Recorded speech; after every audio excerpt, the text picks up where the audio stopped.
예, 거의 겨울 같은 날씨가 밤에 이렇게 되고 있는 바로 요즘이 아닌가 싶은데 이럴 때 건강관리 잘 하셔야 돼요. 환절기가 무섭습니다. 원래 사람 몸이 쉽게 표현하면 그 원도 때문에 가장 스트레스를 받아요. 제 경험 하나 말씀드리면은 혹시 알러지 비염 있는 분 계세요? 저요.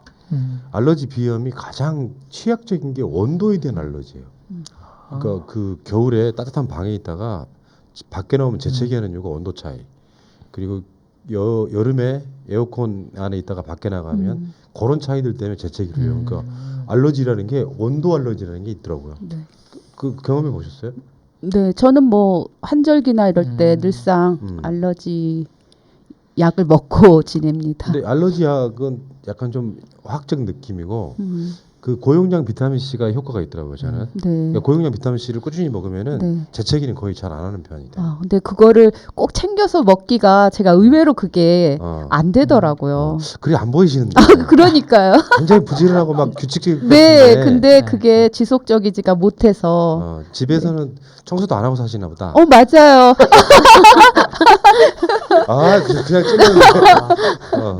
자, 일단 알겠습니다. 생각보다 허당이시네요. 네. 출발하죠. 팟캐스트 최초의 오직 엄부즈맨만을 위한 프로그램 새날 한나인 99회 방송 시작하겠습니다. 자, 99회까지 아주 개근하고 계시는 세 분 소개해드리겠습니다. 자, 정명숙님. 네, 안녕하세요. 정명숙입니다. 의외로 집안 청소 안 하신다는. 아니 너무 깨끗해도 사람이 면역력이 맞아요. 네.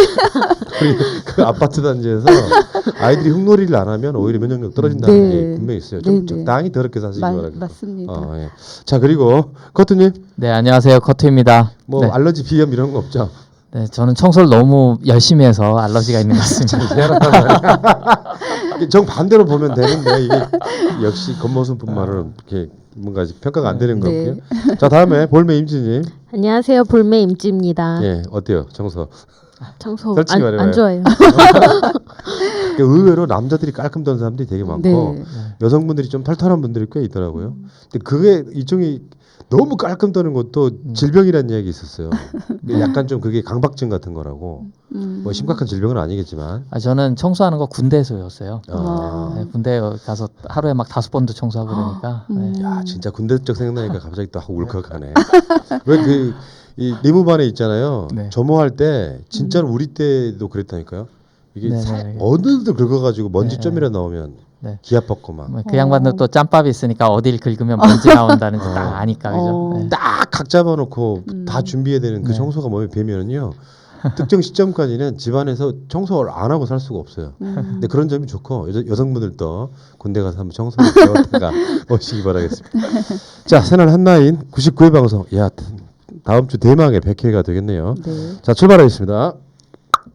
자, 이슈 아닌 이슈 시간인데요. 이번 주에도 3개가 올라와 있습니다. 첫 번째, 유니클로는 안 되고 동물의 숲은 된다? 여기 뭐예요? 네. 많이 혹시 들어보셨나요? 지금 한 코로나19로 언론이 막 이렇게 장악을 하고 있을 때 한 달 동안 그 SNS를 좀 사람들이 많이 뒤흔든 게 있었어요. 동물의 숲이랑 달고나 커피. 그래서 달고나 커피는 아시죠? 예. 네, 그거랑 동물의 숲이 엄청 인기 검색어로 많이 올라왔는데 이게 닌텐도에서 만든 게임이거든요. 근데 이걸 없어서 못 판다고 합니다. 그래서 우리 아직 일본 불매 운동이 끝난 게 아니고 그래요? 계속 하고 있잖아요. 그래요? 네. 그리고 뭐 심지어는 이 게임의 에디션을 뭐 추첨권 행사를 했는데 그때 막 300명이 모이기도 하고 네, 그런 식으로 사람들이 너무 많이 지금 게임을 하고 있어서 아직 우리 끝난 게 아니다라는 거를 그러니까요. 네, 조금 다시 한번 상기했으면 좋겠다. 몰랐어도 그러는 것도 있죠. 아니요? 유니클로만 인식돼 있지 않아요? 닌텐도 자체가 일본 거라는 거는 다 알고 있어요. 닌텐도는 아는데. 이건 되게- 닌텐도에서만 할 수 있어요. 그렇습니까? 네네네. 헐. 이게 이제 아무래도 사람들이 집에서 하고 그다음에 온라인으로 구매를 하고 하다 보니까 안 들킬 수 있잖아요. 그래서 지금 하시는 게 아닌가 싶은데. 그렇군요. 그렇군요. 이러면 안 되지. 그렇죠. 제가 가끔씩 하는 그 용산 아이파크 가면요. 유니클로 아닌 척 매장이 2층에 그러니까 막그 통로에 만들어져 있는데 그 통로가 2개 있어요. 그러니까 출구가 2개 있는데 그 사람들 잘 안 다니는 출구로 사람들이 들락날락 하는 거 갖고 싶어요. 유니클로 아닌 척도 하고 되게 웃기도 하고. 그래도 일본 그 불매 운동을 해서 그 일본 그 초콜릿 매장이 있었거든요. 로이스라고. 야, 초콜릿. 예, 그 브랜드도 철수를 했어요. 아, 그래요? 네, 그게 엄청 인기 있었는데 그렇구나. 철수했어요. 뭐 100% 따르라 그러면 이상한 거지. 자, 어쨌건 여러분 일본 불매 운동 저들이 반성하는 그날까지. 자, 두 번째 이슈는 태구민의 재산 부분인데 지금 한국에 들어온 지 3년 조금 넘은 시간 동안 18억 재산 모았다. 그래서 이게 대한민국의 가장들이 자괴감을 느끼고 있다 이런 건데 태구민에 대해서는 우리가 총선 직전에 어마어마한 걸 방송으로 한 적이 있거든요. 근데 지금 그 이야기를 다시 다루기에는 이슈와인 이슈의 좀 제목이 맞지 않아서 너무 큰 이슈이긴 합니다만 자, 이거 누가 가지고 오셨어요? 아, 이건 제가 가져와 봤는데요. 뭐 그렇지 않아도 선거 전으로 아마 많이 들어보셨을 텐데 뭐 공식적으로 태구민 씨가 등록한 그러니까 선거를 앞두고 이제 그 신고한 금액이 뭐 18억 한 9천만 원 정도. 근데 여기에는 그 논현동 소재 뭐 부동산이라든지 두 아들에게 각각 뭐 1억 8천만 원, 1억 3천만 원이 현금이 들어가 있다고 하는데 이게 과연 현실적으로 가능한 거냐. 대한민국에 온 지 3년밖에 안 되는 사람이. 그러면 일반 50대 가장들은 한국에서 일반적으로 평균적으로 재산이 5억이 안 된다고 합니다. 한 4억 9천만 원 정도 된다고 하는데 이런 어떤 불평등함, 그러니까 저쪽 당에 속한 뭐 미통당에 속한 사람들은 이런 식의 어떤 부의 편중이 있을 수도 있는 거 아니냐, 뭐 이런 차원에서 한번 가져와 봤습니다. 그러니까요. 이건 미스테리예요. 네. 실제로 미스테리예요. 어떻게 이 돈을 모았을까 하는 부분. 국세청에서 조사를 해야 되지 않을까. 일단 나온 거는 딱 하나 있죠. 네. 강연료가 비싸다 이렇게 얘기하고 있는데 면담 한 번 하는데 100만 원씩 받는다 뭐 이런 이야기도 있고 그래요. 참 어처구니가 없고요. 자, 오늘 선정된 이슈는 립스틱 테스터 이야기인데 이게 코로나 관련해서 그게 되는 거냐? 예를 들면 지금 막 투표할 때도 우리가 장갑 끼고 했었잖아요. 근데 립스틱 테스터는 진짜 그러겠네요. 누가 가져주셨어요? 네, 제가 가져와 봤는데요. 사실 이거는 제가 생각을 못했던 그런 부분이에요. 요즘 좀 잦아지고 있다고는 해도 아직은 조심할 때인데 보통 여성분들 이제 그 화장품 가게 가면 뭐 여러 가지 테스트 할 수 있지만 특히 립스틱을 제일 먼저 그리고 많이 하는 경우를 보는데 이거는 진짜 생각을 못했었. 거든요 저는. 근데 이런 그 알지 못하는 미처 생각하지 못했던 부분에서도 우리가 조심을 해야겠구나라는 그런 차원에서 주제를 가져와 봤습니다. 그러니까 뭐 화장품 파는 곳에서는 나름대로 뭐 소독도 하고 뭐 조심한다고 일회용 면봉이라든가 퍼프 같은 걸 갖다 놓는다고 하지만 이게 실질적으로 그게 어느 만큼의 효과가 있는지는 알 수가 없고 그렇기 때문에 그냥 안 하는 것이 또 그곳에 가서 그걸 직접 발라보지 않는 게 최선이 아닐까라는 생각을 하게 되었습니다. 보통 어떻게 해요? 립스틱이 있으면 그거를 찍어서 이렇게 바르나요? 아니요, 그냥 직접 그냥 대고 바르는 하더라고요. 예. 아, 그래 발라보고 내 얼굴에 맞나 뭐. 네, 그런 걸 보고 이제 하기 때문에. 심각한데?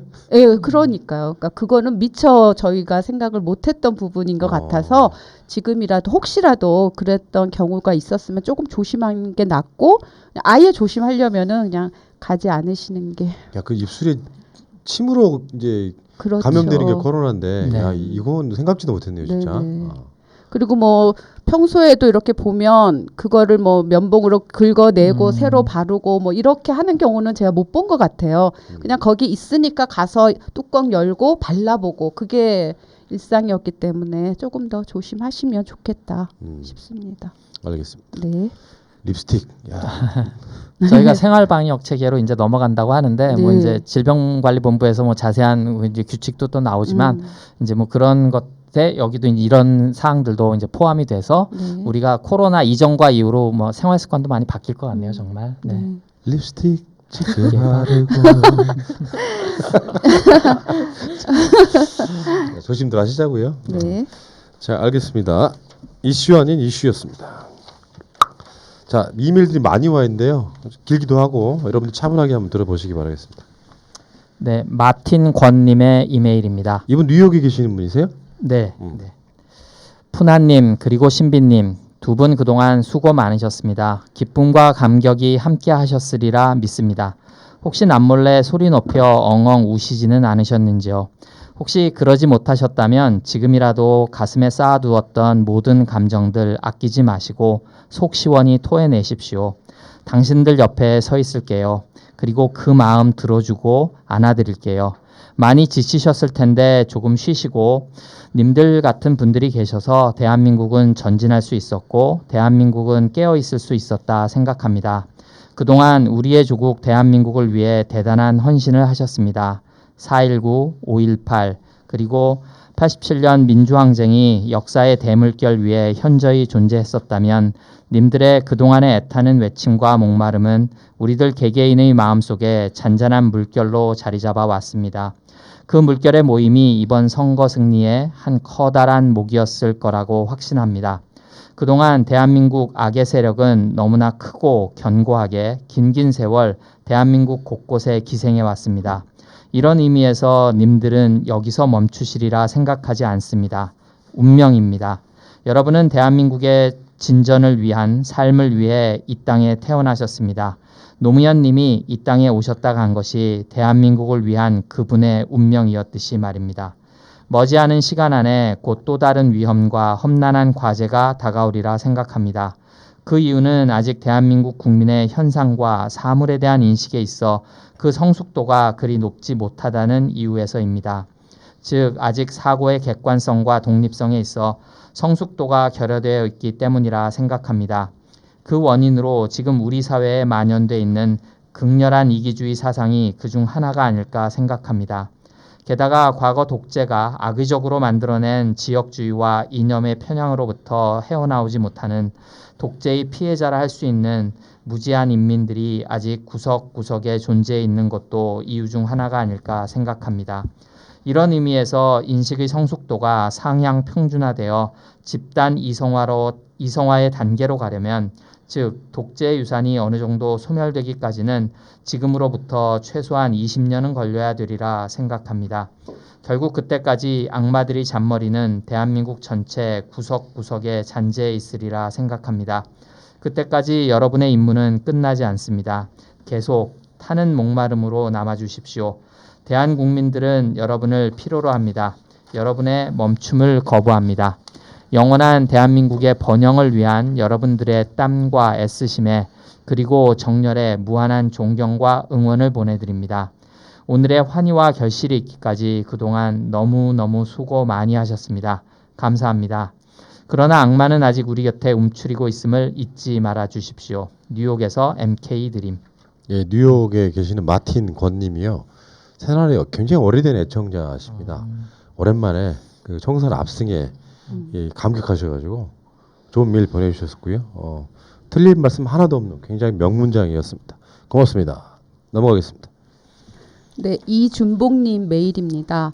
총선이 더민주의 압승으로 끝났습니다. 이제 남은 과제는 21대 국회의 임기 4년 동안 어떻게 국민이 더 잘 살게 만들지입니다. 물론 여기서 잘 사는 건 경제적으로 잘 사는 것만을 말하는 건 아닙니다. 그리고 제가 생각하기에 국민을 잘 살게 만드는데 제일 먼저 해결해야 할 문제는 열린민주당입니다. 어떻게 보면 이번 총선에서 열린민주당은 피해자에 가깝습니다. 미통당이 새로 입법된 선거법을 악용해서 미한당이라는 사생활을 만들어냈고 이에 더민주와 진보권이 미처 대응하지 못하고 고민하고 있을 때 만들어진 것이 열린민주당이었습니다. 물론 더민주의 입장에서 보면 열린민주당이 불편할 수밖에 없었을 겁니다. 하나로 힘을 모아도 어떻게 될지 모를 선거판에서 분열을 일으키는 걸로 보였을 테니까요. 하지만 이제 선거는 끝났습니다. 그리고 더민주 앞에 놓인 과제는 앞에서 말한 것처럼 국민을 더 잘 살게 하는 것입니다. 그런데 지금 국민들은 열린민주당을 옹호하는 입장과 비난하는 입장으로 나뉘어서 다툼을 하고 있습니다. 어떻게 해결해야 할까요? 그냥 놔두고 2년 후에 대선을 맞아야 할까요? 그래도 괜찮을까요? 저는 아니라고 봅니다. 모든 문제는 그 문제가 일어났을 때 해결하는 게 가장 빠르고 쉽습니다. 그리고 해결할 열쇠를 쥐고 있는 건 우선은 더 큰 쪽에서 먼저 손을 내미는 겁니다. 더민주에 비해 열린민주당은 역사로 보나 의석수로 보나 비교가 되지 않을 정도로 약하고 어립니다. 더불어시민당을 제외하고 생각해도 163대 3, 시쳇말로 하며 눈에 보이지도 않을 정도입니다. 누가 먼저 화해의 손을 내밀어야 할까요? 전 정치 공작은 모릅니다. 정치 공학은 모릅니다. 미한당이 자체로 원내 교섭단체가 될지, 그럼 더민주는 어떻게 해야 할지, 누구는 공수처장을 위해서 더시민을 자체 교섭단체로 만들어야 한다고 하고, 그러기 위해서 열린민주와 통합을 해야 한다 어쩐다 말들이 많습니다.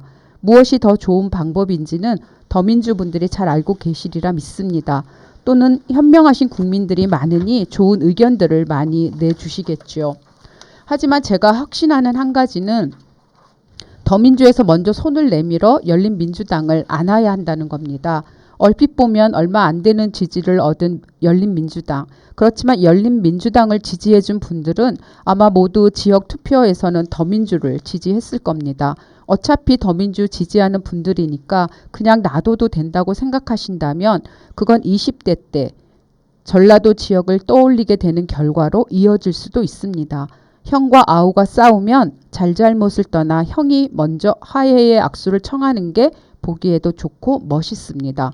하물며 더민주에 비해 열린민주당은 의석수로만 따지면 형과 동생 정도가 아니라 아빠와 아기에 비유될 수도 있습니다. 물론 의석수가 고려해야 할 것의 전부는 아니라고 생각합니다만.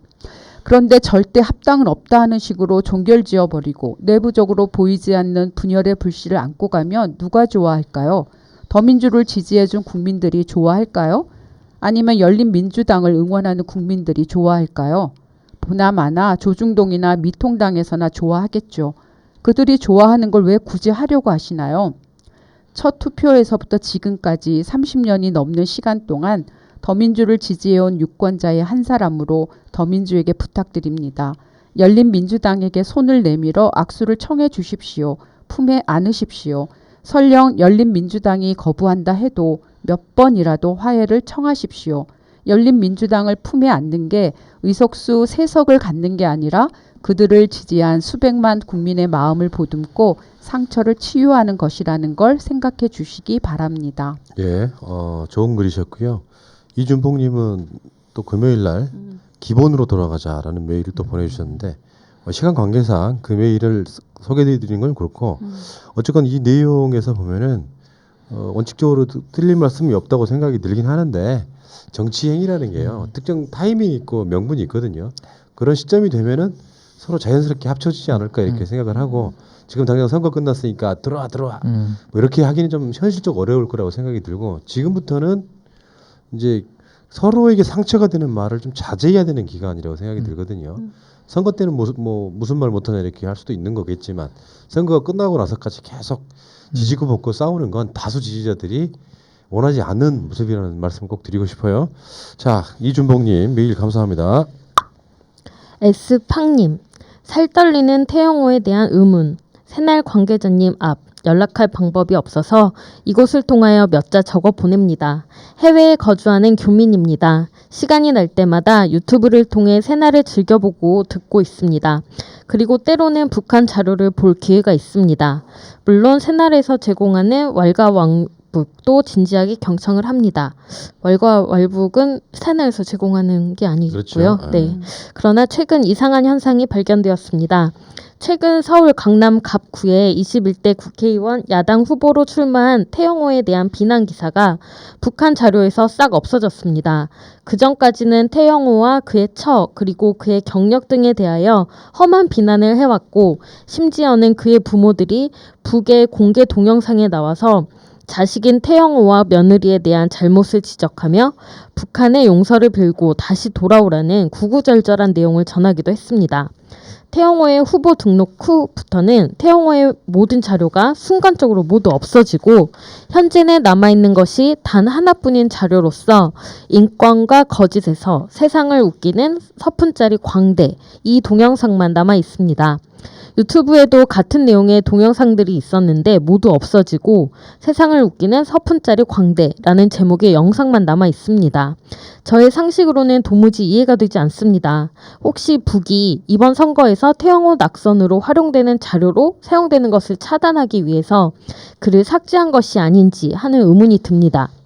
더욱이 이상한 징후는 태영호가 후보 등록한 후에는 그에 대한 비난 자료를 일체 삭제하더니 태영호가 당선 확정된 이후부터는 태영호에 대한 비난 보도를 다시 시작했습니다. 이제는 태영호에 대한 우리 국민들의 의심을 털어내기 위한 술책으로 그에 대한 비난을 시작한 것 같습니다. 다시 말하면 태영호를 국회에 진출되기를 간접적으로 지원하는 것은 아닌지 하는 의심이 듭니다. 즉 다시 말하면 태영호의 망명 기순에 의문이 생긴다는 것입니다. 북한의 깊고 집요한 공작 활동을 우리는 걱정해야 합니다. 만약 제 의심이 맞고 태영호가 국회에 발을 들인다면 그가 우리 한국의 각종 은밀한 국가 정보를 접하게 된다는 것입니다. 그 후는 상상하기도 싫습니다. 악몽 그 자체입니다. 태영호가 나이 어린 소녀 2명을 강간한 것과 그의 국적이었던 북한의 해외 공간의 공적 자금을 들고 튄 범죄와는 비교가 되지 않을 사안입니다. 10길 물속은 알아도 한길 사람 속은 모른다는 격언이 있습니다. 아직은 그가 누구이며 그의 속이 어떠한지 우리는 알지 못합니다. 태영호 가족관계는 새빨간 거짓입니다. 따라서 그는 국회의원 출마를 하기 위하여 거짓 신상 명세서를 작성한 것이므로 국회의원 당선이 무효가 되어야 합니다. 태영호가 자신의 아버지가 김일성 종합대학 총장 겸 고등교육상으로 있는 태영철이라고 주장하고 있고 또 자신의 아버지 태영철이 1970년에 공화국 영웅 칭호를 받은 일제강점 시기에 항일운동을 한 혁명 1세대 투사라고 한다는데 이 주장이 근거가 있는 것입니까? 라고 제가 태영호 신분을 확인해줄 위치의 인물에게 태영호 가족관계를 확인 요청한 결과 새빨간 거짓말입니다. 라는 답변을 받았습니다. 태영호, 그가 아직은 우리 한국 현실마당에 나댈 때가 아닌 것 같습니다. 숙고해 주십시오. 모국을 걱정하는 초로의 해외 교민으로부터. 예, 좋은 의견 감사드리고요. 이게 우리가 막 다 확인할 수 있는 부분은 아니기 때문에 이런 의견도 있다는 말씀을 전해드려봤습니다. 고맙습니다. 계속하시죠. 네. 한숙님입니다.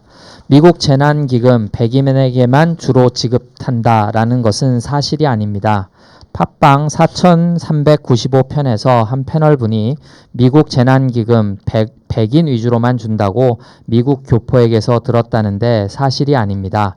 돈을 나눠주는 방식은 미국의 국세청 IRS에서 작년과 올해 세금 보고를 한 사람을 일단 기준으로 하고 있고요. 한국의 연금 제도와 비슷한 소셜 시큐리티를 받는 노인분들은 자동으로 은행에 입금이 된다고 합니다. 세금 보고를 하지 않아서 국세청에 이름이 등록이 안 된 분들은 국세청 웹사이트에 가서 등록을 하면 준다고 발표를 했습니다. 미국은 한국과 같은 주민 의무 등록 시스템이 없어서 정부 입장에서는 개개인 모두가 어디 사는지를 알 수가 없습니다. 신청을 해야 받을 수 있고요. 연소득 개인 7만 5천 불, 부부 15만 불 미만은 성인당 1,200불 지원, 자녀 1명당 500불, 개인 7만 5천 불 이상 10만 불 사이, 부부 15만 불에서 20만 불 사이는 좀 적게 준다고 하고요. 개인 10만 불 이상, 부부 20만 불 이상은 안 준다고 합니다. 정정 알려드립니다. 어떤 분이 그러셨을까요? 제가 그거 다 들어볼 여력이 없어가지고. 예? 거기에서 했는데 네 정진아님이 네. 얘기하셨던 것 같아요. 그러셨군요. 자, 아니래요. 100인 위주로 준다. 이건 아니랍니다. 알겠습니다. 자, 넘어가겠습니다. 네, 주윤광님 이메일입니다. 부산의 한 유저입니다. 한 번만 읽어주세요. 안녕하세요. 가끔 주천이라는 닉네임으로 댓글을 다는 유저입니다. 긴 글이지만 꼭 한번 읽어주시고 답변 주시면 감사할 것 같아요. 동영상 하나가 있고요. 이렇게까지 현재 민주 진영에서 한때 동지였던 이들에게 부관 참시를 할 필요가 있을까요? 열린민주당을 지지했지만 더민주, 더시민이 180 나와서 그 누구보다 즐거워한 부산의 30대 가장입니다. 특히 우리 해운대고 동창들끼리 이현주만큼은 막아야 한다고 남구에 열심히 전화 돌렸네요. 친구들 사이에서도 열린당, 더시민당의 논쟁은 있었지만 다들 미통당을 막기 위해서 노력했죠. 이제 선거가 끝나고 180석과 3석. 비록 결과가 열린당이 아쉬웠지만 10년 정치 안철수와 동일한 결과에 만족하며 조금은 씁쓸한 맛이 도는 커피를 먹은 느낌으로 지내고 있었는데 이렇게까지 해야 합니까? 이번 선거 기간 동안 시사타파, 곽동수 TV, 신비 TV, 다스베이다, 황작가 TV 등에서는 너무나도 과도한 공격을 했었습니다. 흡사 계속 맞아서 아픈 마음에 그만 좀 때리라 하면 그럴 줄 알았다고 더 때리는 느낌? 그래도 열린당 지지자들도 온몸으로 문프와 더민주를 지지했어요. 이 상황 속에서도 열린당을 찍은 160만의 강성 지지자들이 있고 또 그 결과를 보고 깨달은 이들도 있을 겁니다. 그동안 김어준 총수를 비롯한 진보 스피커들이 오히려 누구보다 문프와 민주당 성공을 바라는 오랜 민주당 지지자들을 대상으로 공작을 한 것을 노통의 실패와 수많은 핍박 속에서 세월호의 슬픔과 탄핵 과정 그리고 조국 사태까지 함께 어깨를 맞대고 걸어온 이들에게 아침에 김어준 총수의 뉴스 공장을 듣고 오후엔 새날을 듣고 자기 전에 곽동수를 듣던 우리들에게 진실을 가리고 거짓으로 공작을 펼친 것을 알았을 때의 슬픔은 참 크네요. 요 며칠은 진보 유튜브를 거의 듣지를 못하고 있습니다. 걱정은 큽니다. 이재명 지지자들과 싸우던 똥파리 사태, 몇몇 진보 인사와 유튜버들이 흑화하던 조국 사태, 많이들 갈라져 왔지만 이번에 4.15 총선을 계기로 시민당과 열린당 지지자들이 서로 싸우고 미워하게 만든 김총수와 개총수 사태, 그 결과 우리는 많은 친구들을 잃었습니다. 더불어민주당이라는 이름을 만든 국민고모 송고모를, 이명박의 BBK와 다스를 알려주고 이명박 박근혜 정권 공격에 앞장서던 정봉주와 안원구를, 검찰개혁의 필요성과 방법을 알려주던 최강욱과 황희석을, 경제 문제를 짚어주고 경제 관료의 문제점과 해결 방법을 알려주던 주진형을, 4대강 자원 외교를 저격하던 김진애를, 국민보좌관이었던 김성애를, 시원한 입담의 이동형과 김용민을, 우리 진영의 큰 어른이자 흑백 좌우의 두 가지 색깔만 존재하는 게 아니라 여러 가지 새로운 색깔이 세상의 존재함을 알려주고 짚어주던 알릴레오의 유시민을, 그동안 어떤 일이 있어도 문프와 지역구 더민주를 응원하던 열린당에 투표한 강성 지지자 160만 명들에게 큰 상처와 진보 진영 스피커들에 대한 의심을 9가지 모두 다 잃었어요. 이제는 깨시민이 되어라, 깨어있는 시민이 되어 제대로 보자고 우리에게 울림을 주었던 김어준 총수와 조국을 지키자던 개총수, 그리고 그 뒤를 든든히 받쳐주던 새날, 곽동수, 신비, 언알바, 황희두 등 그들은 깨어있는 시민이 아니라 우리말을 잘 듣는 시민이 되어라고 하는 것으로 들리는 것 같아요. 우리말 안 들으면 열린당처럼 두드려 패고, 아프다고 하면 왜 아프다고 하냐고 패고, 섭섭하다 하면 섭섭해한다고 또 패고, 너무 아파서 도망가면 거봐 다른 편이잖아 하고 화살 날리는 진영이 바로 진보 진영의 민낯이었던 걸까요? 유재일, 진중권 등이 소위 양념에 당하다가 저렇게 흑화된 건가? 흑화 안 된 이재명 지사님 멘탈은 역시 갑, 이런 생각이 들기도 합니다. 180석으로 너무 기쁘지만 요 며칠 동안은 한남 시사TV, 노단이 생각, 기운내자, 더 깊이 외에는 역겨워서 못 듣고 있어요. 전부 다 유재일화된 것 같은 느낌. 더 문제가 되는 것은 진보 커뮤니티가 거의 박살난 것입니다. 딴지일보를 시작으로 열린당이 민주당에서 받아주면 좋겠다 하면 욕먹고, 열린당이 재정비해서 간다고 하면 거봐 분당이네 욕먹고, 열린당에 너무한 거 아니냐 하면 거봐 분탕질이네 하고 욕먹고, 열린당 이야기만 꺼내면 이번에 우리 편 내 편을 확실히 알게 되었다고 욕먹고, 이제는 무섭네요. 대깨문 좌좀이라는 이야기는 극우파 일베들의 헛소리라고 느끼던 저는 이번 기회에 다시 한번 느낍니다. 새날을 운영하시는 푸나님, 저보다 훨씬 인맥도 좋고 어느 정도 연락이 가능하다면, 이번 선거에서 크게 이겼다면 한번 열린당과 열린당 지지자들의 상처를 보듬어주고 통합하는 쪽으로 가야 할 것 같습니다. 똥파리 사태나 조국 사태 때와는 너무 다른 것 같아요. 다음 대선은 간신히 이겨도 지선부터 무너지면 바로 레임덕 올 수도 있습니다. 왜냐하면 제가 싫거든요. 이제는 180석에 밤새 친구들과 맥주 마시며 노래 부르던 제가 지난 5일 동안 너무나도 싫어졌어요. 진보 유튜버, 진보 스피커, 뉴스공장, 더룸까지 그거 다 챙겨보던 거 잠시 누르면 5분을 못 듣고 힘들어요. 모든 커뮤니티에도 강자로서 열린당 지지자들 핍박하는 사태 보면서 너무 슬프네요. 그러다 곽동수님 같은 인격자가 저렇게까지 이미 져서 무릎 꿇고 있는 상대를 눕혀놓고 패면서 상처에 소금 뿌리는 영상을 보니 진보 유튜버분들, 스피커분들 이 사태 오래 가면 저 같은 사람들이 점점 많아질까 두렵네요.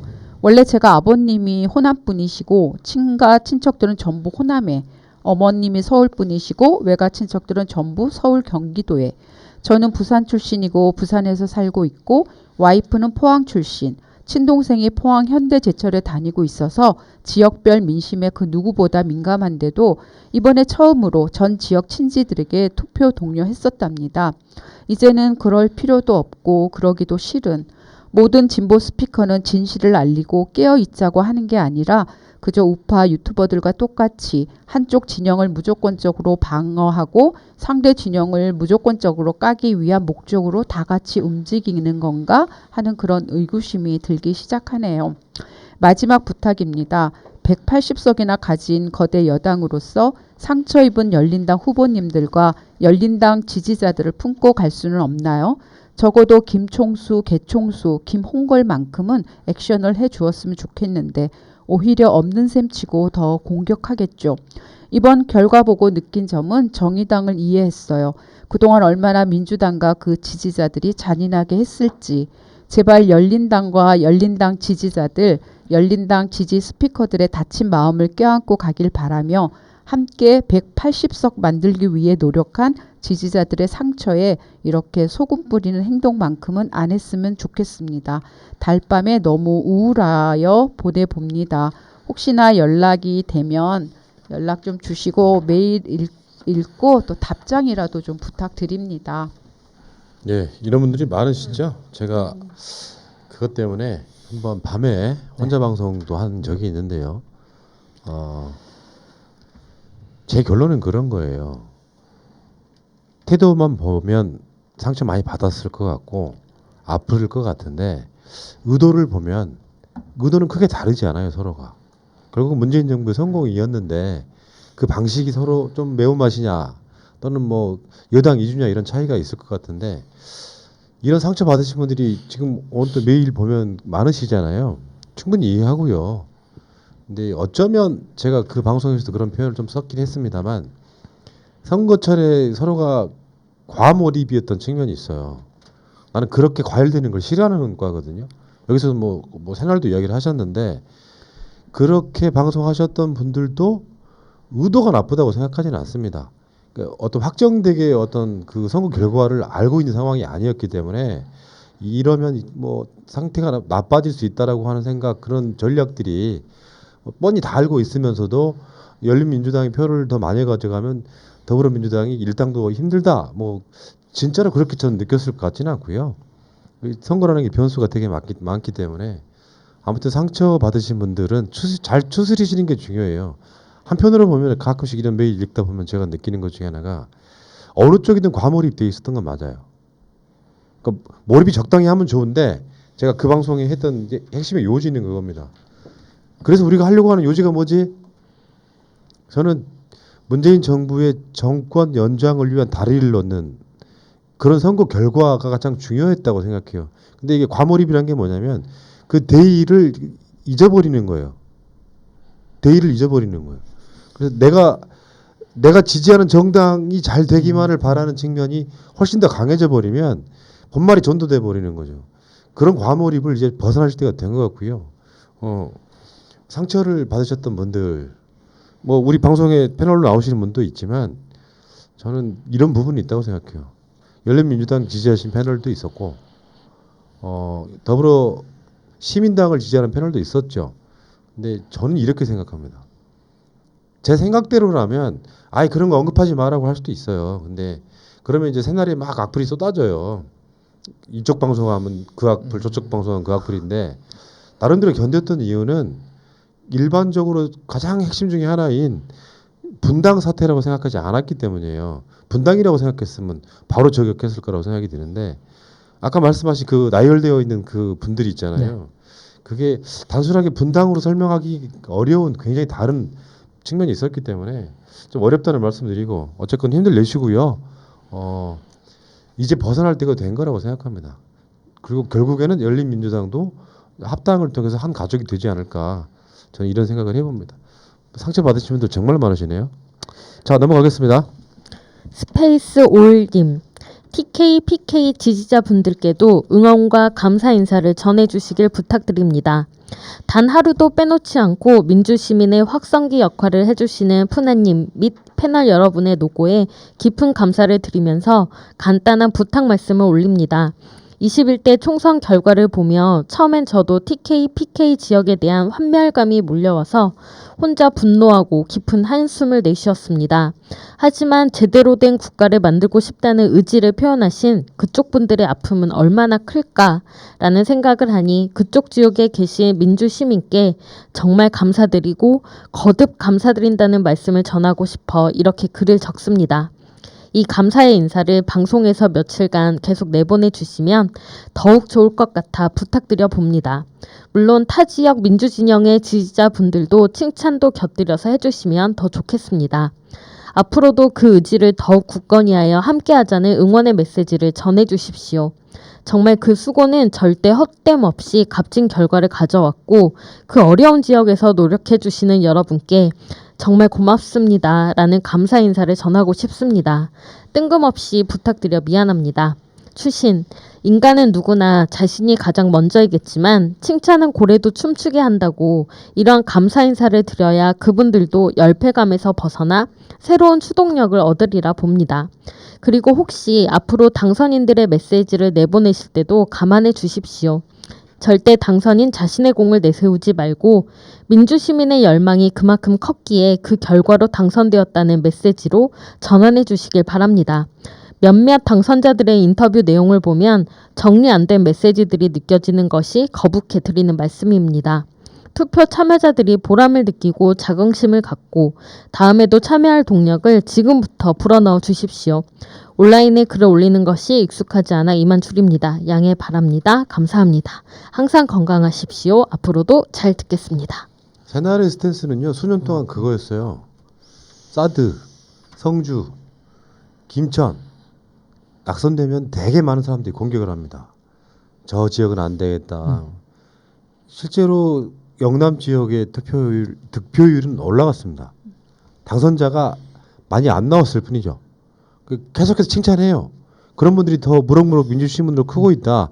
한 표라도 더 많은 것이 당선자를 내는 것이기 때문에 실제로 당선자 숫자는 줄었지만 득표율은 많이 올라갔다. 그분들을 더 열심히 응원하자. 이런 이야기를 우리는 꾸준히 하고 있고 이번 선거 끝나고 나서도 충분히 드렸다고 생각이 드는데 한 번 더 말씀드릴게요. 그런 분들을 공격하고 열심히 막 더불어민주당을 지지한 깨어있는 시민들을 공격하실 필요는 없어요. 당장 이번이 아니라도 다음 선거에는 더 득표율이 올라가겠죠. 전 그렇게 생각하고 진짜 그런 지역에서 깨어있기가 쉽지가 않거든요. 주위 환경 영향을 받기 때문에 스페이스 올림 고맙습니다. 자 댓글 보겠습니다. 네, 광인님 댓글입니다. 재정 건전성은 경제 건전성을 유지하기 위한 하나의 요소에 지나지 않습니다. 경제의 가장 핵심인 실물 경제의 건전성이 무너지고 있다는 것입니다. 아리랑님, 홍남기와 한상혁은 빨리 경질하고 새 사람을 뽑자. 김원겸님, 한씨, 홍씨 둘 다 사표 받자. 짜증난다. 아 정말. 그리고 재난지원금 여당의 안으로 빨리 확정해서 야당 빼고라도 하자. 우리에게는 골든타임이라는 명분도 있잖아. 김썸데이님, 채널A, TV조선을 재승인한 방통위와 기재부의 공통점은 국민이 지지해줘도 우리 국민들은 맨날 열만 받는다. 과감한 결단력이 부족해.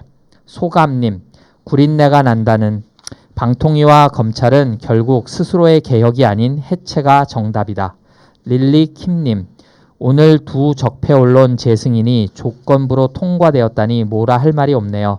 TV 채널에서 설정을 통해 채널 A와 TV조선을 숨김 기능으로 아예 채널에서 안 보이게 할 수 있는데 이렇게라도 승인 거부 운동에 참여하고 싶습니다. 아리랑님, 채널A나 TV조선이나 국민들 실업 걱정한 적 없고 노동자 쪽에 비판적인 보도만 했는데 무슨 실업 걱정? 방통위 당신들이 자선사업가야? 이 답답한 인간들아. 예, 총선을 끝나고 난 시점들에 보면은 180석이라는 어마어마한 국민의 지지가 있었는데 네. 할 수 있는 걸 안 하는 사실 그 잡음이 생기는 걸 너무 두려워하면 개혁 못 해요. 그렇죠. 네. 역사적 사건에는 찬성하는 사람만 있는 게 아니잖아요. 4.19 불과 얼마 전에 지났지 않습니까? 네. 4.19는 지금도 국민들이 다 민주화 운동이나 혁명이라고 생각할까요? 지금도 폭동이라고 생각하는 사람이 있어요. 근데 그런 분들 하다 보면 역사가 갈 수 있겠습니까? 촛불 혁명으로 대통령을 끌어내리고 그 연장선에 있어서 총선도 마찬가지에 국민들의 열망 같은 거거든요. 바꿔달라, 개혁해달라 이런 거라고 생각이 드는데 그 과정에서 참모를 확 찍는 몇 가지 요소가 있었죠. 자, 계속 가겠습니다. 네, 최니리님 너무 앞서가지 맙시다. 오랜 수건인 검언 개혁에 화력을 집중하고 개헌은 그 다음에 논의합시다. 찰리 킴님 올해는 개헌이나 대권 얘기하지 맙시다. 오직 민생, 코로나 그리고 윤석열만 얘기합시다. 산마루님 민주당은 먼저 국회 검언개혁 1순위로 해야 합니다. 검찰개혁은 국민들이 바라는 것입니다. 개혁 못하면 역풍으로 돌아옵니다. 정현주님 먼저 해야 할 순서가 있죠. 언론개혁, 검찰개혁 이 두 가지에 집중하면 좋겠습니다. 그리고 공소시효 없애는 문제도 생각하고요. 그런데 대통령 4년 연임제는 왠지 불안합니다. 또 명박이나 근해, 전두환 같은 인물들이 나와서 연임한다면 끔찍하니까요. 아이디어 앤 피플님 대한민국의 새로운 역사가 시작됩니다. 이제 거침없이 검찰개혁, 사법개혁, 언론개혁, 정치개혁에 박차를 가해야 합니다. 독립운동 정신으로 토착 왜구들 척결, 박멸하고 제2의 건국을 시작해야 합니다. 유원상님 아직 갈 길이 멉니다. 친일 부역의 역사와 일제 야만의 역사를 청산, 분단의 갈등을 해소하고 평화와 통일을 이룩하지 않으면 대한민국과 민족의 지속적 발전은커녕 후퇴할지도 모릅니다. 봉종학님 저는 촛불 강화문 서초 여의도 국민들에게 알린 겁니다. 지금은 70년대 80년대가 아닙니다. 저는 지금 67세입니다. 이번 선거도 우리 식구들은 저의 뜻을 며느리까지도 같이 했습니다. 민주당은 앞으로 국민을 끝까지 잘 보필해 주세요. 그 많은 분들의 열망이 네. 이 선거 결과를 통해서 그리고 뿌듯한 자부심도 느끼고 여러 가지 분들의 이런 표현들 있잖아요. 네. 이게 개혁의 동력이에요. 그러니까 물론 이제 여기 아까 말한 말씀 중에 선택과 집중이 있겠죠.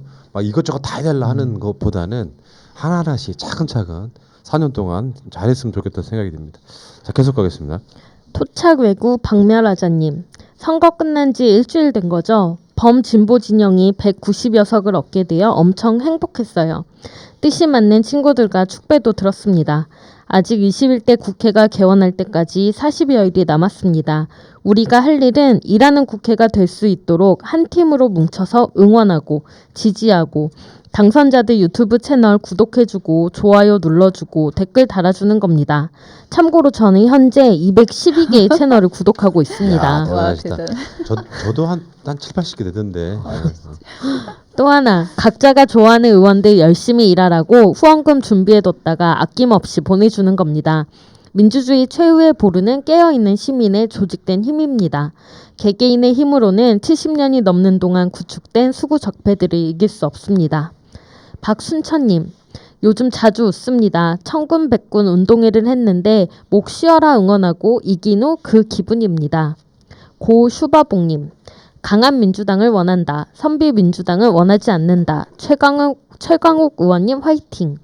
박정환님 선진국의 조건은 사람답게 사는 거죠. 억압받지 않고 존중받으며 사람답게 사는 거. 그게 선진국이 되는 조건입니다. 맞습니다. 자, 계속 가시죠. 네, 김근환님.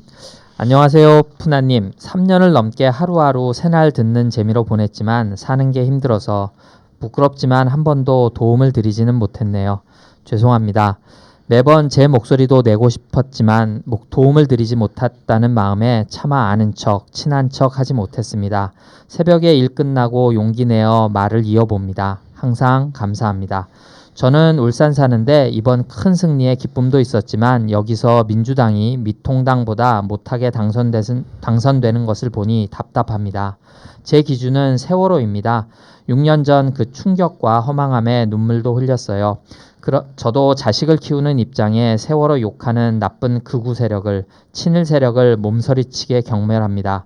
정치 모르고 하루하루 밥벌이만 하는 저이지만 오늘 이렇게 글 남기는 이유는 유시민 이사장님과 조국 장관님, 그리고 이번 선거를 포기해야만 했던 우리 민주당 의원님들 때문에 마음이 아파서입니다. 이렇게 우리끼리 싸워서는 안 되잖아요. 20년 가야 되잖아요. 제가 아쉬워하는 부분, 슬펐던 부분인데 여러분들도 같이 느꼈을 거라고 생각합니다. 그분들의 희생을 생각해야 하잖아요. 여러 말들이 나오고 있고 우리 진영 안에서 싸움이 있는 것을 보고 들으니 불안한 마음이 들어요. 하나 돼서 같이 걸어갑시다. 억울한 거 알고 합리적이지 못한 것도 알아요. 조금만 더 이해하고 같이 안아줘요. 세월호 리본과 배지 항상 달고 다니며 오늘 하루도 부끄럽지 않게 살아갑니다. 두서없는 말 이해해 주세요. 이렇게 못났지만 용기 내어서 글 남겨봅니다. 못나지 않으셨어요. 네. 마음에 그런 마음이 있으신 분들이 대한민국에서 가장 최고의 시민이다 이렇게 생각합니다. 네. 감사해요. 썰트님, 새날을 듣고 정치에 관심을 갖게 되면서 조선, 중화, 동화 같은 적폐 언론의 농간을 알게 되었고 깨시민이 많아지면 세상이 달라질 거라는 희망이 생겼네요. 새날 가족과 애청자분들 모두 감사합니다. 그리고 사랑합니다. 공수처 설치, 검경 수사권 조정, 사법부 인사관리 시스템 개혁, 언론 개혁, 재벌 개혁 해야 합니다. 저항이야 당연히 있겠죠. 저항을 이겨낼 만한 의석수를 국민이 지지해 주었다고 생각합니다. 네, 꽃피는 겨울나무님. 저는 문 대통령님 지지율과 민주당 당선 비율보다는 몇 달 전부터 아이들이 179라는 숫자를 알려주었다는 푸나님의 말이 더 전율입니다. 푸나님 말처럼 지켜줘야 했던 아이들을 지키지 못했던 우리가 너무 아파하니 아이들이 그 마음이 고마워서 우리를 지켜주는 수호천사가 된 것 같습니다. 수년 전에는 푸나님 꿈에 아이들이 나타나 아저씨 병원에 가보세요 했었죠. 그 말 따라 병원에 가서 큰일을 막을 수 있었다고 기억합니다. 세월호 참사 사건의 진실이 빨리 밝혀지길 바랍니다. 그래야 아이들에게 덜 미안하지요. 유가족들의 응어리도 풀어지고요. 케빈 와인님, 푸나님 말씀으로 많이 정리가 되네요. 다만 아쉬운 부분은 부의 세습을 고착화시키고 부정부패가 만연한 경제구조와 부의 편중 현상이나 기득권 세력의 결탁을 억제하는 실질적 평등을 실현하는 법과 제도가 아직은 미비하다는 것입니다. 이번 국회에서는 강력한 검찰, 언론, 사법, 경제개혁을 실현해서 반드시 진정한 선진국으로 거듭났으면 좋겠습니다. 박병두님, 국가 시스템과 국민의식과 경제력과 국방력 등에서는 선진국이라는 데 동의하지만 아직 후진적인 면도 좀 있죠. 높은 자살률, 음주운전, 낮은 행복지수, 가짜 보수인 미통당이 아직도 국회에 기생하고 있는 현실을 보면 말입니다. 예, 여기에 그 말씀하신 거 다 동감하고요. 우리는 그런 방송이었으면 좋겠어요. 부정 에너지가 아니라 긍정 에너지, 선동 막 그걸로 뭐 돈 벌려고 하는 그런 게 아니고 왠지 새날을 보면 마음이 따뜻해진다 이런 방송이었으면 좋겠습니다. 그래서 우리들끼리는 말이죠. 자, 고맙습니다, 여러분. 자, 계속하시죠. 라오맨님, 지금의 상황에서 적폐들이 가장 좋아할 것이 무엇일까요? 민주당의 미적지근한 행동, 서로 총질하며 내부의 분열로 인한 입법 추진력 저하 같은 몰표 주면 뭐하나 저 모양인데 프레임일 겁니다. TK에서 왜 이재명 지사의 지지율이 오를까요? 왜 서울 경기도에서 몰표에 가까운 표심이 나왔을까요? 같은 당의 시장이 있는 부울경에선 왜 박살이 났을까요? 추진력이라고 생각합니다. 당의 역량을 집중해서 일을 하지 않으면 눈에 띄는 결과를 내놓지 못하면 대선은 어렵다고 생각해요. 어르고 달래면서 하자? 그들이 어르고 달랜다고 생각이 달라졌네요. 그들은 절대 협상하지 않습니다. 그들을 무시하고 갈 수 있는 힘을 줬는데도 쓰지 않으면 그건 무능입니다. 이젠 야당 핑계를 댈 수 없어요. 힘있게 쭉쭉. 은희동아님, 푸나님, 민주당 지도부에 김홍걸 씨 입 좀 단속하라고 전해주세요. 맘 상해서 탈당하기 직전입니다. 당원 게시판에 글을 써도 그 입을 다물지가 않네요. 저는 민주당 권리당원이며 민주당 비례후보 투표할 때 김홍걸 씨를 뽑았습니다. 그리고 열린민주당을 지지합니다. 제 선택 어느 부분에서 잘못을 한 것이기에 이렇게 마음이 불편해합니까? 샬롬님, 이제는 서로의 상처와 갈등을 치유하고 봉합하여 함께 힘을 합쳐 성공한 민주정부를 만들려고 노력해야 할 때입니다. 우리끼리 잘잘못에 집착하면 바로 미통당 적폐 수구의 프레임에 놀아나는 꼴이 됩니다. 유튜버님들도 그 점 유념하셔서 구독자들이 마음 추스리도록 해주셨으면 합니다. 변함없이 수고해주세요. 에릭팡님, 마음 깊이 대통령과 민주당 지지하는 사람들은 시민당 열린당 나눠 으르렁거리지 않습니다. 딱 봐도 지 잘난 맛에 나대는 인간들이 마치 자기 혼자 민주당 지키고 대통령 위하는 척하면서 지금까지 배신인의 먼에 거품 물지, 아니면 애초부터 민주당 지지자인 척하면서 이간질하는 것일 수도. 예, 뭐 여러분들의 여러 가지 의견들이 꽤 있으셨고요. 앞으로 소개를 해드릴 댓글들이 굉장히 많고요. 가장 최근에 일어난 사건들은 부산시장 건도 있긴 한데 일부러 그 댓글들을 안 담으신 것 같아요. 그 이야기를 안 하면은 이 녹화를 굉장히 오래 전에 한 것처럼 느끼실까봐 말씀드리는 거고, 좋은 이야기만 들었으면 좋겠다. 때로는 안 듣고 싶은 이야기 안 들을 권리도 있는 거잖아요. 자, 그 이야기 여기까지 하시고요. 자, 오직 공감편 시간입니다. 계속 읽으시네요. 오랜만에 한번 바꿔볼까요? 오직 공감번을 우리 명숙님이 한번 읽어주세요. 네네.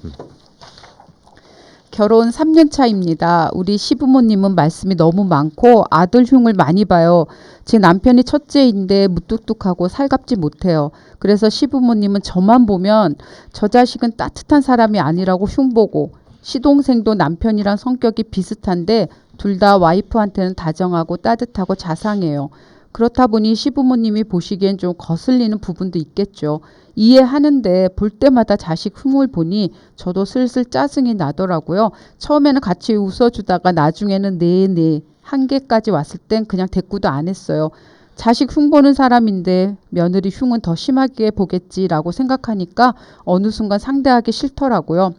어제 우연히 시간이 맞아서 다 같이 봤는데 식당에서 밥 먹고 각자 차를 타러 가는데 시동생이 옆 차량과 시비가 붙었어요. 상대방은 한 60대 정도 보이는 아저씨였는데 살벌하게 싸우더군요. 옆에서 객관적으로 봐도 시동생이 좀 예의가 없었어요. 아무튼 신랑이랑 동서랑 같이 말리고 다시 차에 탑승했는데 시부모님이 우리 차를 같이 타셨거든요. 또 시동생 흉보면서 쟤 네 가지가 없어. 쟤는 성격이 왜 저래. 그거 좀 참지 이러시는 거예요. 순간 저도 모르게 그러게요. 누구 닮아서 네 가지가 저렇게 없는지 이렇게 돼버린 거예요. 신랑도 당황해서 쳐다보고 시부모님은 집에 갈 때까지 말씀 없으시고, 신랑한테 말 실수한 것 같다니까 아니라고, 동생이 좀 네 가지 없던 건 맞는 거라고. 이거 그냥 넘어가도 되는 걸까요? 엄청 신경이 쓰여요. 어떻게? 진짜 이런 경우 좀 그래요. 그러니까 이게 뭐든지 과해서 문제죠. 그러니까 자식을 너무 챙기는 부모도 며느리한테는 불편할 수 있고, 근데 이제 자식 흉을 저렇게 그러니까 이게 예정이 없어서라기보다는요, 제가 봤을 때는 부모님이 기대하는 모습의 자식이 아닌 거죠. 어떻게 보면 좀 다정다감하고 그랬으면 좋겠는데 그게 안 되니까 그 애정을 늘상 이렇게 욕설, 흉보는 걸로 표현하시는데, 요건 이제 어떻게 보면 시부모님의 교양의 문제가 좀 있는 것이죠. 그러니까 이런 부분은 뭐랄까 객관적으로 며느리도 있고 이런 상황에서 그런 이야기는 좀 참으실 수 있어야 되는데 그걸 못 참으신다는 것이, 그러다 보니까 이런 사태가. 근데 뭐 그냥 넘어가셔야죠. 뭐 이걸 가지고 다시 얘기를 꺼내는 것도 우습잖아요. 뭐 맞는 말씀하신 것 같은데. 근데 이제 그런 것 같아요. 그러니까 뭐 모든 아들은 자식이 아버지의 뭐 부끄러움이다 뭐 이런 말도 있는데, 그러니까 그거는 뭐 저기 아버지가 진짜 그 자식을 그렇게 해서가 아니라, 이제 아들은 아버지한테 인정을 받고 싶은데 항상 기대에 못 미치잖아요. 이제 그런 좀 아쉬움이 섞인 얘기라고 이해해 주시면 좋을 것 같고, 가끔 애들 키우다 보면 그런 생각 드실 때 있잖아요. 내가 나에 대해서 싫어하는 면이 있는데 그게 그 아이한테 보일 때, 그때 조금 되게 힘들거든요. 근데 이제 그거를 이렇게 푸시는 분들도 있고 뭐 이제 그걸 닮아서 이렇게 환경이 이렇게 되는 건데 뭐 그럴 수 있다라는 거를 그냥 좀 이해는 해주시되 뭐 말씀 잘 하셨죠. 다음부터 시부모님이 좀 조심하지 않으실까요? 이렇게 충격받고. 아 그러니까 네, 이거 가끔은 뭐 생각해 보면 이런 건 있거든요. 성인이 되면은 자기 각자의 삶을 사는 거지만 예를 들어서 아이들 같은 경우는 사실 부모의 잘못이에요. 네. 그 모든 일이 어쨌건 간에 아무리 교육을 잘 시켜서도 어긋나는 것도 부모의 잘못이고 심하게 표현하면요 공부 못하는 것도 부모의 잘못이에요. 그런 머리를 물려주신 거잖아요. 이런 측면도 분명히 있어서 자식은 어쩌면 부모한테는 어떤 한 몸 같은 거도 존재거든요. 이걸 너무 분리해가지고 마치 자기는 잘 키웠는데 제가 그냥 싸가지가 없다 이렇게 표현하시는 건 좀 며느리 입장에서 보면 웃긴 거죠. 어떻게 보면. 근데 여기 보니까 그 아드님들이 자기 부인이나 이제 뭐 가족들에게는 굉장히 살뜰하게 살피고 다정한데 이제 부모님들한테는 되게 무뚝뚝하고 막 이러니까 그거에 대해서도 좀 맞아, 서운한 그러실 마음이 거예요. 있으셨나 봐요. 질투. 그러게요. 근데 이제 일단 뭐 자녀들이 결혼해서 분가하면 거기가 우선이 되는 거는 당연한 거니까 부모님들이 조금 거리를 두시든지 조금 마음을 놓으시는 게 그러니까 좀 정리하시는 게 더 나을 것 같아요. 기대를 조금 덜 하시고. 네, 실수지만 잘하셨다고 생각하고요. 그리고 이제는 이런 좀 공감대가 다 같이 있어야 될 것 같아요. 함부로 얘기하면 욕설을 섞어가면서 얘기하면 안 되고 뭐 혐오 표현하면 안 된다. 이런 것들이 일상생활에서부터 조금 지적을 해야 되는 것 같아요. 그러니까 내가 이제껏 이렇게 살아왔으니까 내가 말하는 욕은 욕이 아니야. 막 약간 이런 거 있잖아요. 시골에서 그냥 막 이렇게 일상적으로 얘기하듯이 하는 거 남자들이 친구들끼리 막 이렇게 새끼 하면서 얘기하는 거 막 이런 것도 욕 아니라고. 근데 그런 말을 계속 하는 게 옆 사람이 듣기에는 거북하기도 하고 그다음에 무슨 말을 전달할 때도 욕이 섞여서 들어가면 전달이 잘 안 되잖아요. 그 말의 설득력이 조금 낮아지니까 그런 것들을 조금 공감하면서 없어져야 되는 게 아닌가. 정말 필요할 때 욕 한 번씩 해야지. 네. 이제 가끔씩 이제 우리가 이명박근혜 욕할 때는 시원한 맛이라도 있지. 그러니까 일상생활에서 욕설은요 일종의 태도 문제거든요. 아무리 화가 났더라도 특히 여성분들 있잖아요. 자기 남편이나 남자친구가 욕설을 했다고 하면 내용 누구 잘잘못을 떠나가지고 그 욕설 하나 때문에 관계가 다 망쳐지는 부분이 있고요. 근데 또 이런 측면도 있습니다. 그러니까 가족 간의 관계에서 어떤 가족은요 자식이 일정한 나이가 되면 말을 올려주거나 높여주는 게 있어요. 예를 들면 같이 어머니 아버님이 사는데 이 아들이 한 40대를 넘어가면서 회사에서 부장으로 승진을 했어요. 그러면 우리 김 부장 오셨는가 이렇게 살짝 어른 대접해주는. 그리고 어떤 경우는 연예인 모시는 자녀들한테도 말 올린다고 하잖아요. 언어에서 나오는 서로에 대한 태도가 분명히 있기는 해요. 근데 이제 이게 어떻게 보면 교양의 문제라고 말씀드렸잖아요. 부모님이 다 큰 자식인데 그것도 며느리들 보는 앞에서 저 새끼는 싸가지가 없어 이렇게 말씀하시는 건 아니지. 이 교양은 좀 갖추셔야 된다고 봐요. 그렇죠. 그러니까 지금 말씀하시는 거 들어보니까 그 노회찬 의원님 생각나는데 그 아마 부모님이 그렇게 훌륭하신 분이었기 때문에 노회찬 의원님도 그렇게 크셨네요. 노회찬 의원님의 중학교 들어갔을 때 그 저기 너도 이제 그 중학생 됐으니까 저기 맨날 저기 그 뭐죠 이렇게 추리닝 같은 옷 입지 말고 혁대 있는 그러니까 그 무슨 뭐라 그러죠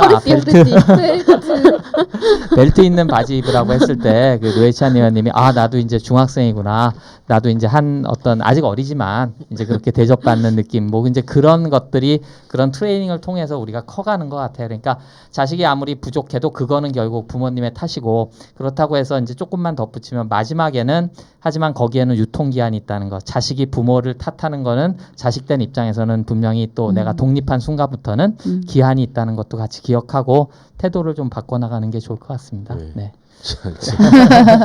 누굴 닮아 저렇게 싸가지가 없어요, 어머니? 이상하게 통쾌하네. 네. 알겠습니다. 오직 공감뿐이었는데 살다 보면은 우리가 항상 드리는 말씀 있죠. 왜 시사 방송에다가 꼭 이런 내용을 넣을까? 궁극적으로 우리가 추구해야 될 삶의 모습 중에 하나예요. 정치적으로 막 저쪽을 공격하고 이러는 것도 중요하지만 한편으로 보면 우리 일상은 민주시민일까? 제대로 된 삶을 살고 있는 것일까도 한번 생각을 해볼 필요가 있다고 생각합니다. 그런 면에서 오직 공감분이라고 하는 한 10여 분짜리 코너를 하고 있다는 말씀도 한번 의도를 한번 말씀드려볼게요. 자, 살면서 있잖아요. 가정이라든가 이런 게 행복하지 않은데 민주주의가 된다 한들 그게 무슨 큰 의미가 있겠습니까? 내 가족과 행복할 수 있고 내 친지, 사랑하는 사람, 친구들과 행복하게 지내는 게 더 우선이라고 생각해요. 네, 맞습니다. 그 과정에서 민주주의도 이야기하는 거라고 생각이 들고 아무튼 간혹은 이렇게 생각해요. 교양도 갖추고 살아야 돼요. 그러니까 이게 내가 사회적 태도로서 내가 그 구성원들이 있는 그 나름대로의 가족이나 이런 데서 어떤 역할을 해야 될 것인가도 끊임없이 난 공부를 해야 된다고 생각해요. 네. 며느리들까지 들어왔는데 자식들 흉보는 부모님은 좀 그렇다. 에? 그 내 삶과 행동을 진짜 네. 바꿔야 내가 앞으로 하는 말, 내가 지지하는 어떤 정책 뭐 이런 거에 대해서 사람들에게도 설득력이 생기는 것 같고요. 그게 점점 이제 바꿔지는 거죠. 아, 저렇게 해야 되는 거구나. 내가 잘못했구나. 이런 것들이 일상생활에서 시작되는 것 같아요. 근데 조금 이제 다른 주제이긴 한데 제가 그 위로라고 하는 거에 조금 이제 경험이 있어서 이게 뭐 잘잘못을 따지기 이전에 사람이라고 하는 거는 굉장히 뭐 합리적이긴 하지만 굉장히 그 감정의 동물이라고 할 수도 있거든요. 그래서 제가 예전에 그 집에 이제 그 주상복합인데 아파트를 이제 저 그 엘리베이터를 기다리는데 그날따라 몸은 피곤한데 굉장히 오래 걸렸어요. 제가 타기까지가. 그러니까 저 혼자 굉장히 막 화가 나 있는 상태인데 엘리베이터를 타고 딱 들어갔더니 기계음이 오래 기다리셨습니다. 이렇게 얘기를 해주는 거예요. 그 멘트가 이제 기계음에서 나오니까 제가 여기까지 찼던 제 나름의 분노가 싹 사라지는 거예요. 그래서 기계를 통해서도 사람이 이렇게 위안을 받을 수가 있다는 생각이 딱 드는 거예요. 그래서 요즘에 여러 가지 상황들을 봤을 때 그런 면들도 조금 세심하게 배려가 되면은 참으로 좋겠다. 제가 그런 생각을 많이 하게 되더라고요. 좋습니다. 네. 되게 신기한 이야기였네요. 네. 기계가 그렇기도 해요. 네, 그 멘트를 듣는 순간, 그러니까 미리 이제 그런 것들 녹음이 되어 있던 그렇구나. 엘리베이터였던 거죠. 그래서 그래, 너가 내 마음을 알아주고 주는구나 하니까 그 화났던 마음이 진짜 맞아요. 예, 그냥 없어져 버렸어요. 그러니까 사회에 되게 내가 항상 그런 말씀 드리잖아요. 사람과 사람과의 관계에서 제일 중요한 것 중에 하나가 태도라고. 그러니까 그 태도의 가장 대표적인 모습이 말이에요. 말 한마디 한마디가 조금만 더 따뜻하게 나가면 금방 좋아지는데 네. 잘 생각해 보시면은 집에서 결혼하신 분들이요. 집에 나올 때 가족과 싸우고 나오면 하루 종일 기분 나쁘잖아요. 근데 뭔가 격려의 힘, 힘내! 막 하고 그런 말 듣고 나오면 하루 종일 기분이 좋잖아요. 네. 그런 식으로 조금만 더 그 뭐랄까 나태해진 우리들의 마음, 저쪽 사람들에 대한 공격성 좀 멈추고 가족끼리는 좀 화합하는 네. 그런 민주시민이 됐으면 좋겠다. 네, 네. 이렇게 생각이 듭니다. 네.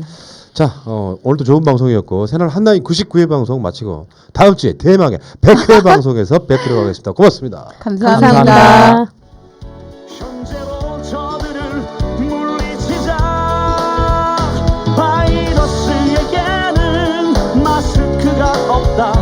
어서 가자 바이러스보다 먼저. 그러니 내일보다 먼저 가자. 우리들의 희망을 형제이게 하자. 설령 그것이 내일이라 해도 현재로 저들을 물리치자. 바이러스에게는 마스크가 없다. 어서 가자 바이러스보다 먼저.